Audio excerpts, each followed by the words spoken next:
Taboreda, taboreda, taboreda, taboreda, taboreda, ifasar gane lugamanera, taboreda, taboreda,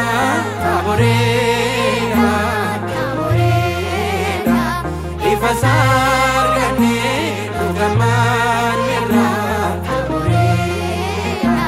Taboreda, taboreda, taboreda, taboreda, taboreda, taboreda, ifasar gane lugamanera, taboreda, taboreda, taboreda, taboreda, ifasar gane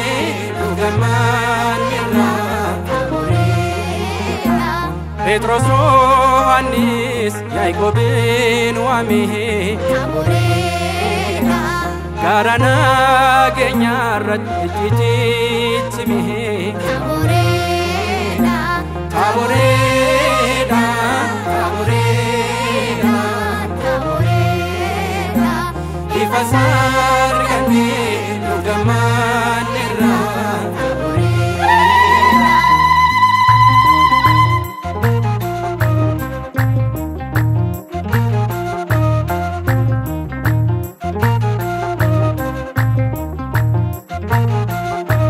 Iyoleni jenna waqayyoon farsina Iyoleni jenna waqayyoon farsina Ishoni gammanna taabor irratti ol baana Ishoni gammanna taabor irratti ol baana Iyoleko Iyoleko Iyoleko Iyoleko Waaqayyo gooftaa Uuma addunyaa Abbaa dhiifamaa Abbaa nageenyaa Akka biiftutti ife biiftisaa Sadate Jalakisa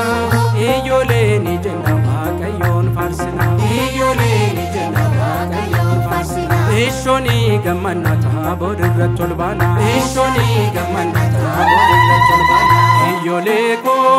Iyoleko Iyoleko Iyoleko Yaikoob Yohannis luba Petro taabor irratti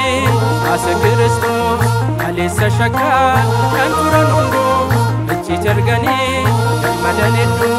Iyoleni jenna waqayyoon farsina Iyoleni jenna waqayyoon farsina Ishoni gammanna taabor irratti ol baana Ishoni gammanna taabor irratti ol baana Iyoleko Iyoleko Iyoleko Iyoleko lukkuun iyyite lafti barite dukkanni darbe irraan barite dache keelloodha gooftaan uwwise ilmaan namootaaf yaadala ibse Iyoleni jenna waqayyoon farsina Iyoleni jenna waqayyoon farsina Ishoni gammanna taabor irratti ol baana Ishoni gammanna taabor irratti ol baana Iyoleko Iyoleko Iyoleko Iyoleko ayyaana waggaa ayyaantu dargaa nagageessanii hundi keessanii galata isaa hin dagatina sannu gargaaree lafa rakkina Iyoleni jenna waqayyoon farsina Iyoleni jenna waqayyoon farsina Ishoni gammanna taabor irratti ol baana Ishoni gammanna taabor irratti ol baana waggaa baraara dabale waggaa baraara dabale kanarraan nu geesse dabale kan boruu si beeka dabale carraan ilmaan namaa dabale yaa waaqsuma beeka dabale ijoolleen waaqayyoo dabale Heddu gammanirra dabale Aborirrach bane dabale Ifasarganirra dabale